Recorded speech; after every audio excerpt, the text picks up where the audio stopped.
Hi and welcome to Raw Chatter. I am your host speaking, Vicky Midwood, health coach and addiction eliminator. And I have got a wonderful guest with me today. Tony Kay and I met at a networking event and got thrown into a speed meeting, and we just hit it off, clicked, and he's got an amazing story to share with you guys that I think you're going to be finding really helpful and interesting at the same time. So without further ado, Tony K. Silver, LinkedIn profiler, over to you. Yeah, story starts. Like most stories, you need a start, beginning and an end. The end hasn't come yet because I'm still here. But the start was back in 2008, and for those of you that remember, we had what I say is a real recession. None of this rubbish at the moment. We haven't been in recession. It's just been statistics, and damn lies, as far as I'm concerned. But in 2008, it was real. I lost my job. I was 48. Wow. Now, yeah, I thought 48. So I started work at 16, left school, went straight to work. So that's over 30 years experience. Wow, that's got to count for something. No, Tony, you're just old. Wow. No one said that to me, but that was what the reaction I got. It came as a surprise. I was working for a company where I knew the actual MD very well. We were actually friends. This is why I got the job.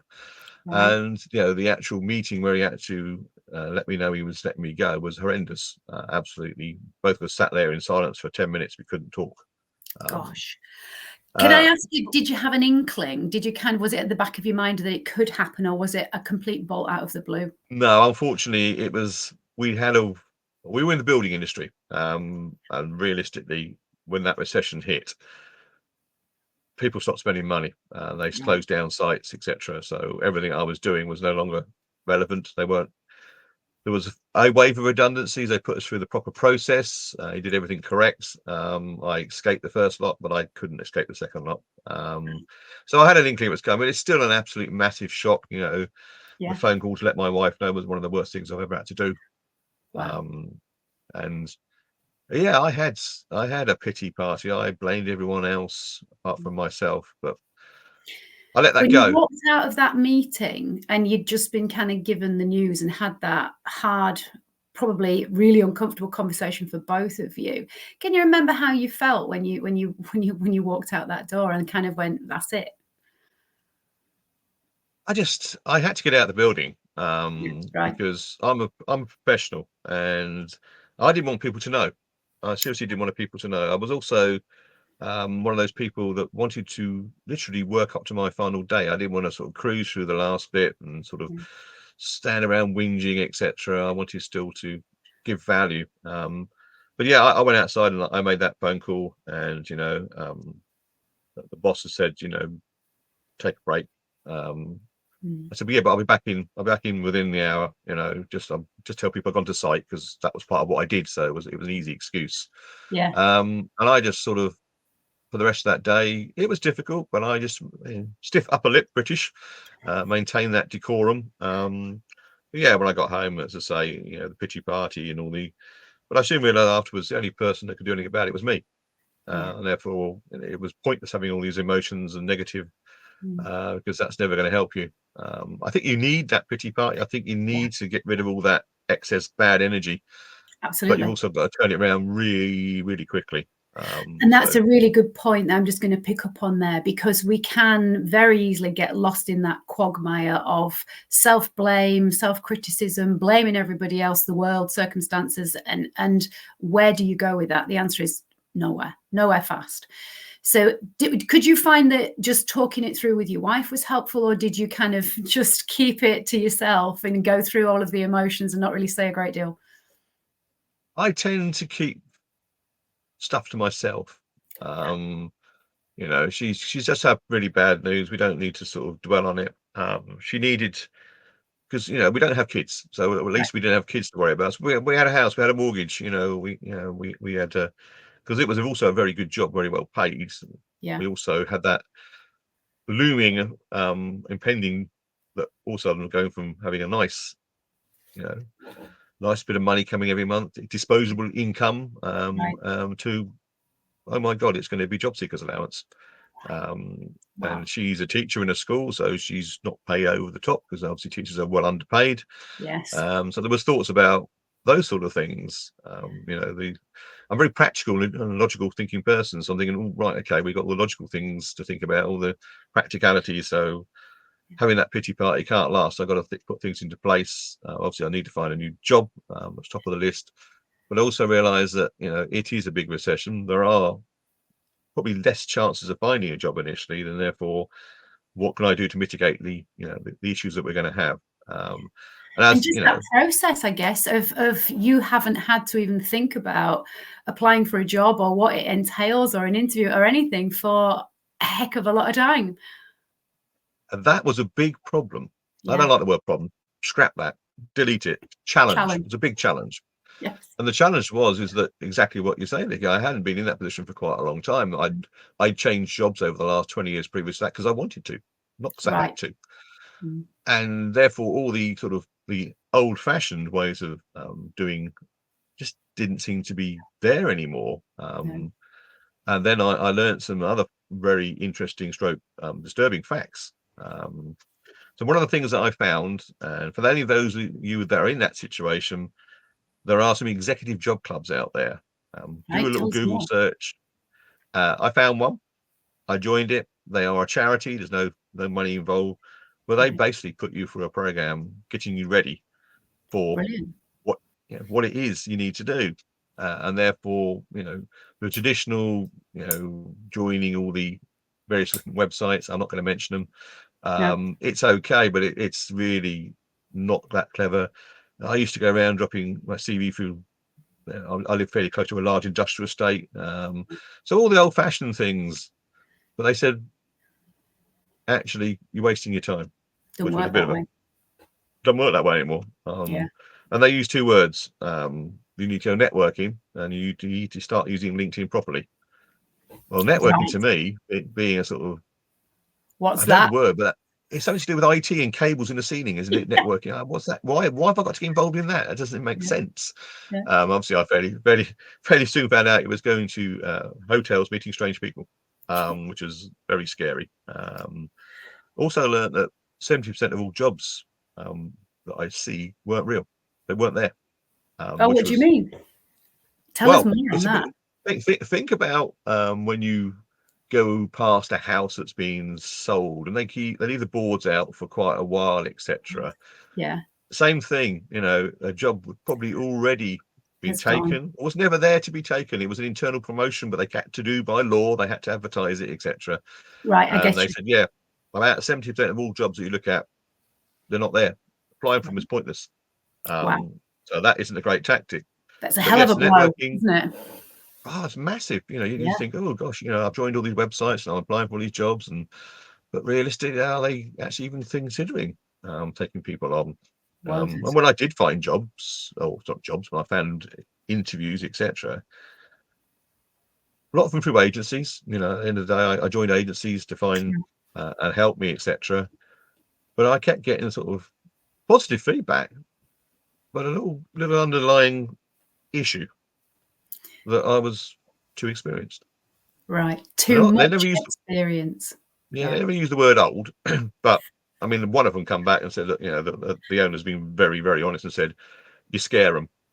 You know Really? more about their own business than you do, and therefore they don't want you, or that you're really, really good and therefore you won't stay, you'll move on, etc." And there was all these excuses, and it's just, Right.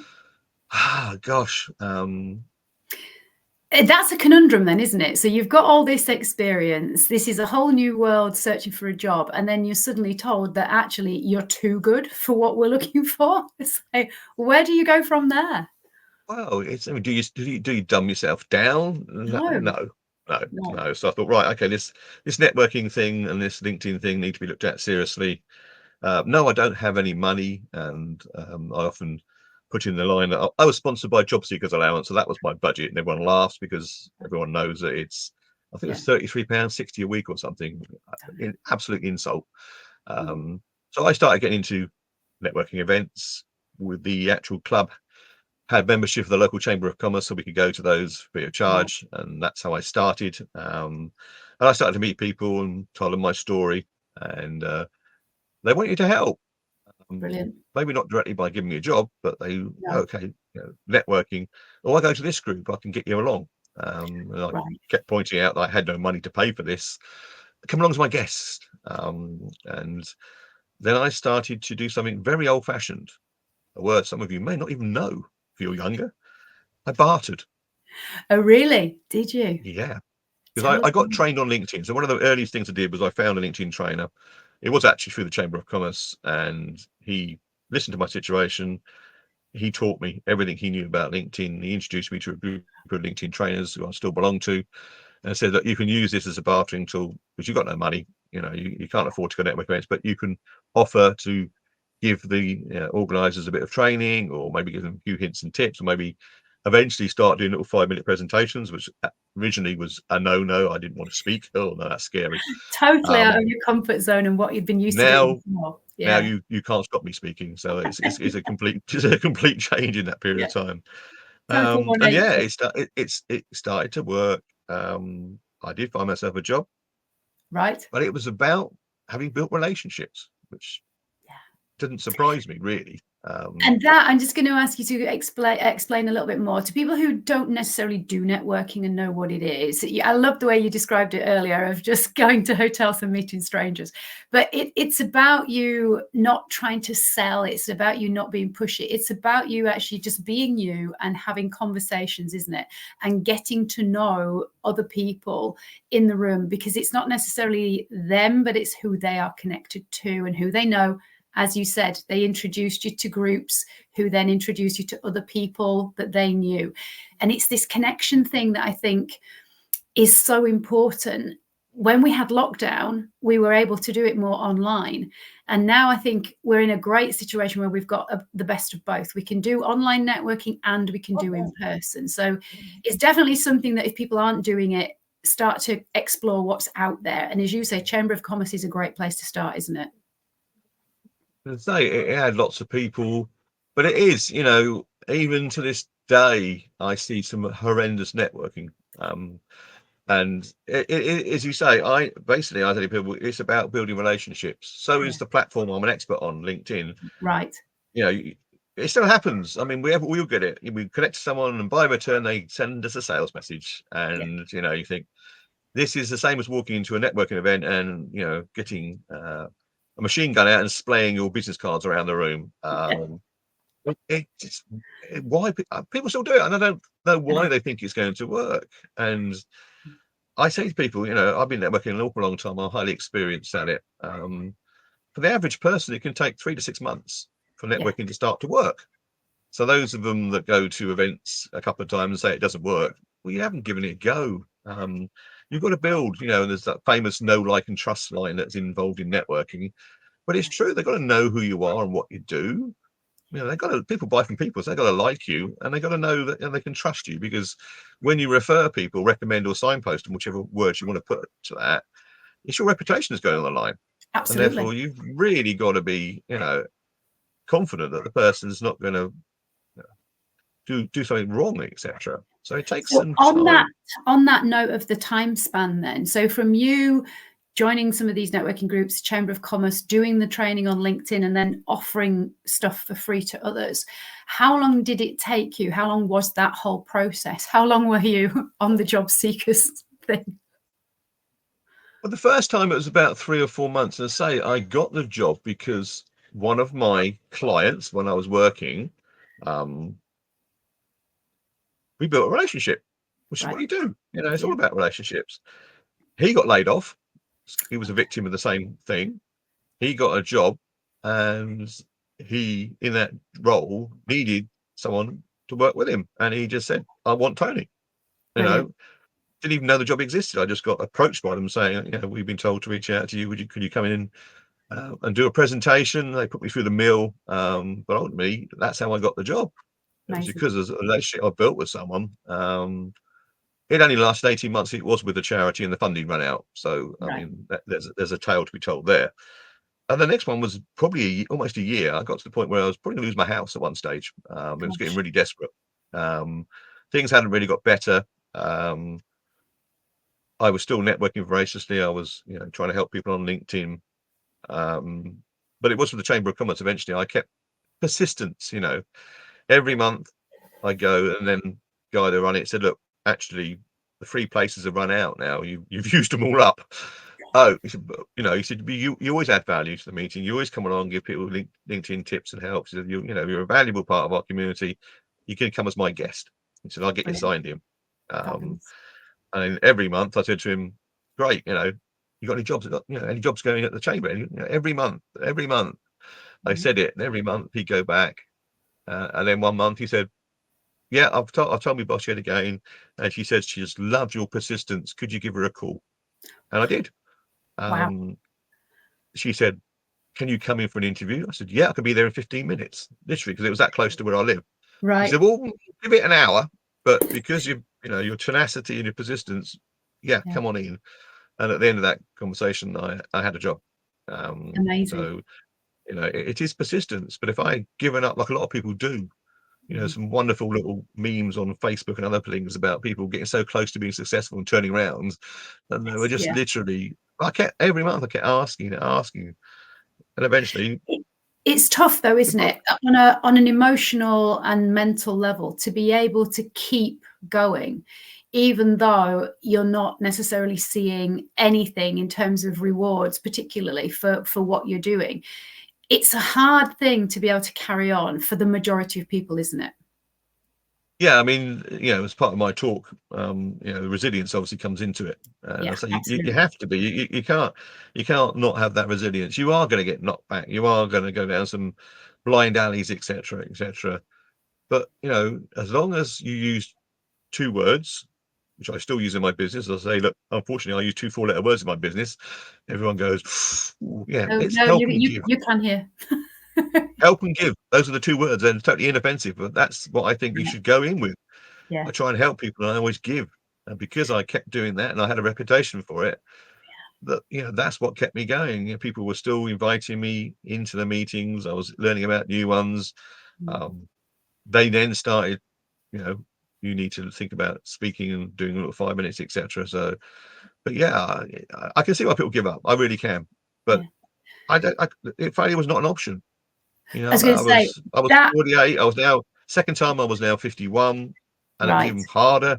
I'm Yeah. going, well, I can't. It's just no. It's not an option, and And therefore this you is just the got to keep mindset going. stuff, isn't it? That is so, so important for people, no matter whether you're working for a company or whether you're setting up your own business. It doesn't really matter. If you want to improve both yourself and where you're going within that role or work, whatever it happens to be, whatever industry, whatever job you're in, you can't just expect people to keep giving you stuff. And the words that you said there, give, help and give, and it's reciprocal, isn't it? And I'm not going to go into the whole kind of law of reciprocity and all of that, but chances are the more that you give, the more that you help people, you are going to get that back. And this is where, when you let go of the expectations but just keep on going, even though it is hard, eventually, as you're proving, it pays off. But it is persistence, resilience, two Yeah, powerful words. Yeah. absolutely. And I think it. Yeah, I mean, I think I had that in me anyway, and obviously I found it. I Yeah. think it was also useful that I found Bob Cialdini and read his book, Persuasion, which does talk about the rules of reciprocity. And it took me years to pronounce that properly because I kept wanting to pronounce it wrongly. But I just say to people, even now, I'm forever sowing seeds. Wherever I go, whenever I talk to someone, I'm always sowing seeds. Some of those seeds will never ever grow. They No. will come to nothing. Some of them take a little bit longer. Yeah. I mean, I tell the story because I'm a storyteller that the quickest I have got someone to engage with me in a networking meeting is 22 seconds. Wow. But I always tell the backstory that the person had been looking for training, people kept pointing her at me, so she did a lot of research around me.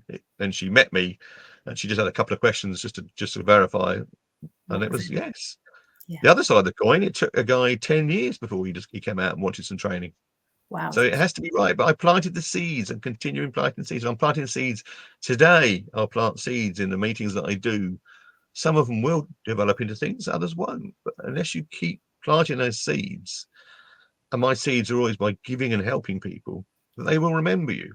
And I get lots and lots of referrals, but they're not always from clients. They're from people that Right. I've met in a networking meeting, that I've just given them something they found really, really useful. And someone, when that question comes up, or anyone who's only good at LinkedIn, I Mm. get so much sent to me that way because I've just given little bits and bobs. I don't expect anything in return. That's, as you say, don't go So, with the expectation. If you think, well, I'll give you something, I want something back. yeah, Absolutely not. no, It will come across. It's so disingenuous. Another one of my favorite words. yeah. But it is, and people will see through it. So And I no, think I the other thing as well is you just got to be yourself, because when we met, I kind of got straight away that you were just you. And there was no airs and graces. There was no pretense. And as a northerner, that's my kind of person. I don't like all of this. Oh, how are you? Blah blah blah. It's just like, it's not who I am. It's not how I roll. And if you give off that energy of this is who I am, and I'm not pretending to be anything that I'm not. I'm just me. Kind of take me or don't. That in itself is endearing to most people. And I know for a fact, we've had 2 conversations, but if somebody says to me, and I've already actually mentioned you to a couple of people about LinkedIn, your name's been memorable, not because it is memorable, and it is with the K in there, purposely done, which I absolutely love, but also because of how much help that you gave me just in our 2 short conversations, which, you don't have to. I didn't ask for that help.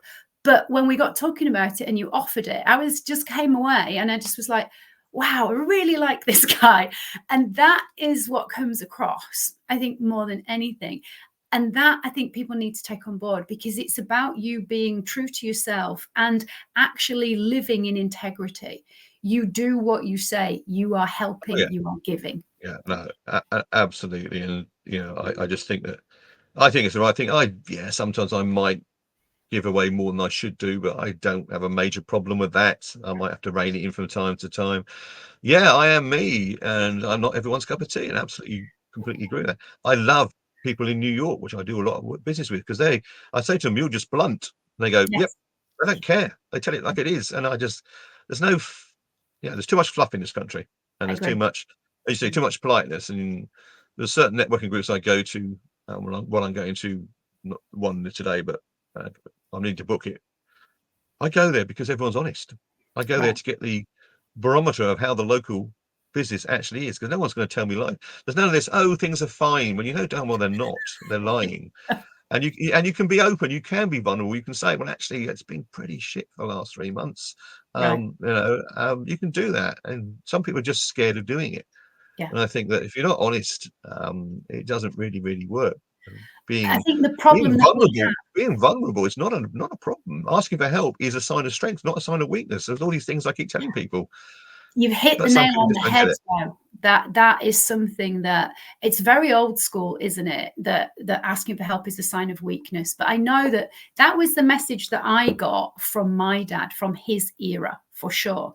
And we kind of get it through school as well, to some degree. You're kind of brainwashed into believing that, you should know this stuff or find out for yourself. And actually, the fastest way to get help is to ask somebody who already knows, who's already been where you've been. Yeah, we can all go Google stuff, but why, when it takes 10 times longer? We can just find somebody who is an expert. But this vulnerability and this fluff, there's so much judgment, I think, that we have in the UK that is just not in the same way in the US. Do you feel the No. same? Yeah. Well, on the East Coast, most definitely, it's much, and I have been across the whole of America, and it's the East Coast that is a best fit for me. But one thing that happened to me recently, because I work in education, so I don't just deal with the grown-ups, I deal with the children as well. Right. And sometimes they're better behaved than the adults. And I did a session 6 weeks ago, and I always sort of ask questions around the careers leaders. And in this particular case, they said that actually the students that asked for the session. And I thought that was very Brilliant. forward thinking. The kids had actually said, we want to train, you want a LinkedIn specialist to come in, and we need to know about Amazing. it. It's normally driven by the careers leaders themselves. But no, it was just wonderful to hear it. Yeah. That they had chosen to have me. It wasn't me they chose, of course, but they chose to have the trainer to come in, because they Brilliant. really identified it as being something that's important to them for their future. And Yeah. that's why I love Absolutely. working in education. I'm helping people with their futures. So you got into this LinkedIn course sort of ish to start with by accident, and then obviously you must have really enjoyed the whole process, the platform, just to get to where you are and the knowledge that you have with it now. Does it light you up, and is it still as exciting to talk about it?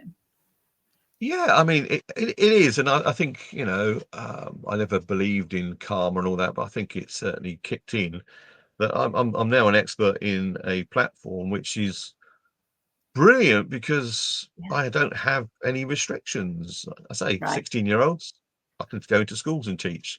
My oldest client's in her 80s, so there's no age. Nice 70-year spread there. Yeah. I work on 5 different continents. The only restriction is that I can't speak any other language than English, so but that's the only thing. And, it's industry agnostic. I can be talking to literally anyone from any Yeah. different industry. Yes. Once they've identified LinkedIn as something that they need to use, and they have got the investment and time to put into it, then I get different conversations all the time with different people. I feel really sorry for some people that, they go networking and their ideal client every week they trot out the same lines. You go, "I like to meet a lawyer," or all the. I'm thinking, yeah, I like lawyers, but I don't want to be meeting them every day. I want a variety. And Mm. because LinkedIn changes so much, I think that's the other real fantastic thing for me is that I reported on, gosh, 170 updates last year on LinkedIn. And this year Whoa. it's over 100 already. So I can never rest on my laurels with LinkedIn because they're always doing something in the background. The great thing for me is that they don't make anyone aware of what's going on just because of who I am. I find out. So yeah, Right. every day I get up and I'm talking to people in different countries and different industries, and I go, oh, well, actually, I've just had a message from a fellow LinkedIn trainer. They spotted a new rollout or the new thing that's being beta tested. Oh, I can now talk about that as well, Amazing. and it's great. So if I do a presentation, if I do a talk, I always say to people, I won't actually do the slides until 48 hours before I'm actually presenting, because I Right. know Because LinkedIn may right. dump something Yeah. on me in that time, in which case I want to be relevant. I want to be up to date. I have a reputation for people saying, well, if you need the real truth, go and ask Tony because he knows the up to date stuff. Brilliant. That is great. Yeah, that is amazing. And so this is now your own business, and you choose. Do you now choose who you work with, and are you able to work your own hours, or do you still kind of stick to sort of the old school of working sort of 9 to 5? How do you work it? Because obviously, if you're in America, it's going to be different. Yeah, I kind of, when I left the last company, I said, I won't ever work another 9 to 5 again. It'll probably be 7 to 7 as a joke. Um, yes, I do pick and choose, and Right. in conversations with people, I allow them to disqualify themselves from working with me on a regular basis. I'm of an age now where I don't need. In the early years of my business, we're now in year 7, year 1 and 2. You'd got a different answer from me. I probably did work with anyone and anybody, but nowadays I'm far more targeted around that side of things. I've got. I work in a chamber of commerce. I went and worked with them, and I worked for their events department for 3.5 years, which meant the breakfast events that you attend, Mhm. I was there, but I had to be there to set it up for you. You turn up at 7:30, meet me, I'm smiling at the reception desk. Yeah, I've been there for an hour, then I had to get there. So I just got used to, and my wife also left for school early. I just got used to waking up early, and I never really lost that. Right. So, Right. now, like this morning, I was down at my desk by 7:15. Um, Fabulous. Not because I needed to be, because I thought, well, okay, there's some admin bits I can get done. If I want to go, and I do have a dog behind me, if I want to walk him, go and walk him. If I want to finish early, I finish early. I choose. I still work probably longer hours than some other people do, but that's my choice. It's no one else's choice. I'm not being forced to do it. Yeah. I got the American thing kind of. People say, "Oh, yeah, American hours." I said, "Well, East Coast is 5 hours, It's not too bad. so actually, it's not too bad." I basically have a split day: morning admin and UK and Europe, afternoon America, and at Brilliant. sort of 5:30. Um, Yeah. that's fine because it's about 12:30 in America on the East Coast. They they happily have meetings in the morning, and they get up early. I Yes. mean, I often get bookings, and I say to them, "You do realise this is 7 o'clock your time?" "Yeah, no problems. I've been up since 5." "Okay, fine. Just checking." Yes. So yeah, for me, I Brilliant. don't have to. And I do choose, and I choose when I have my breaks, etc. I have my holidays and things like that. Yeah, Nice. I can control it. Right. But at the moment in time, I don't mind doing 40, 50, 60 hours a week because I want to.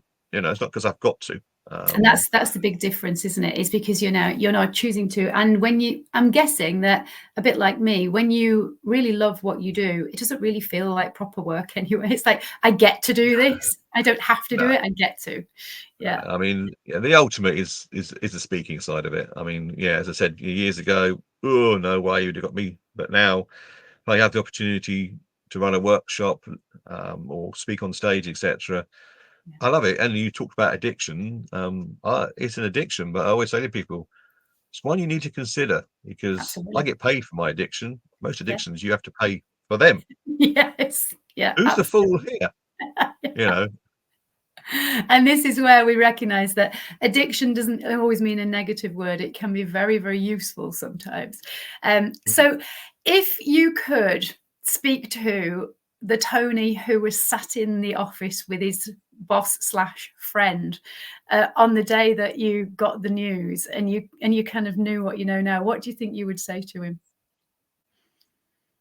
I would just say, out of every situation, there's always opportunities. Yes, you're going to look at the negative side of it, but I just sort of think, so I look at certain situations, think, well, actually, being made redundant means that I'm here now.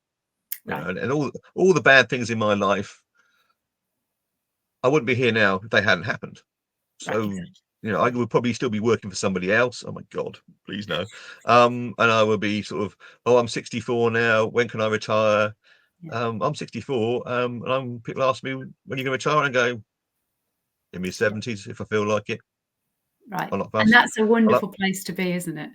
oh yeah. Oh yeah. I mean, I need to be active. I need to be around people. I'm a people person, and that's a well-worn cliche, but it's It's why I true. do some in-person networking. The one Yeah. I'm going off to in a few minutes' time, am I going to pick up any clients from it? Very unlikely. Maybe a couple of workshop places, which is the real bottom end of my actual product ladder. But I don't care. I'm meeting people, I'm having conversations, and as you say, you never know where those Yeah. conversations land. It might not be the Absolutely. person in the room. It could Yeah. well be somebody else that they talk to. Yeah. It's And that's the just joy of it, isn't it? sowing those seeds. I'll be sowing seeds again, literally having conversations, catching up with some old mates as well. Because it's nice to meet people on screens. It means we can meet people all over the world, but I just like the in-person stuff. I know it's less efficient and all this and not as Mm. green and all that. Yeah, but I need to do some of it. Definitely. And I know that August is going to be, I'm not having speaking gigs in August. It's traditional. No one runs conferences in August. And therefore, and lots of events don't run in August as well. I kind of don't like that period of time because it's forced upon me. You Right. can't go to an event because the organisers aren't running it. Yeah. But I I may guess have done a post in the near, I may have done a post or just about a post, something that sort of has a go at that. Might have done.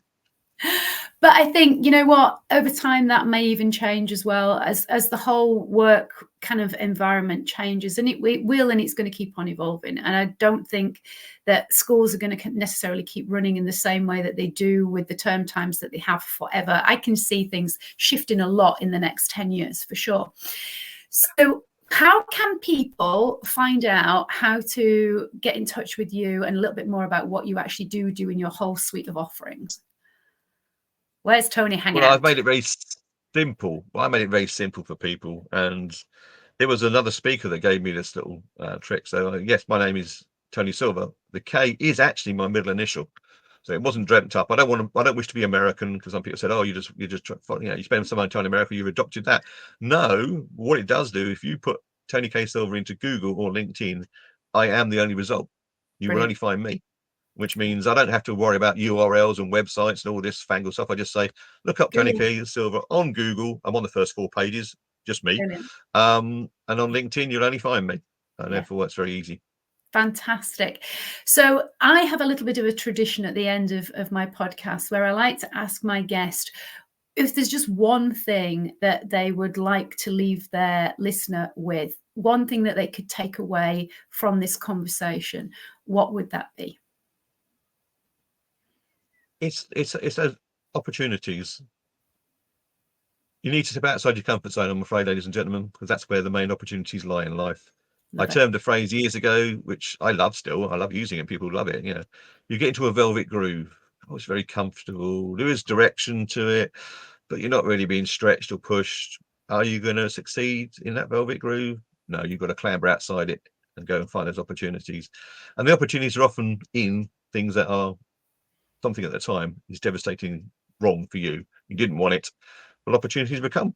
You know, just be optimistic. Have the pity party, but realize that everything happens in life for a reason. And you just need to make sure you find what that reason is. Love it. That's a brilliant note to end on, folks. Thank you so much, Tony K. Silver, for joining me here today. And as always, people who are listening, if you liked what we've shared, give us a thumbs up, give us a like, subscribe if you haven't already, and then you'll get notified of when the next episode is out. And I'm going to leave you with this. We only have one life and one body as far as we know. So please look after it because it is looking after you. Until next time, see you soon. Bye.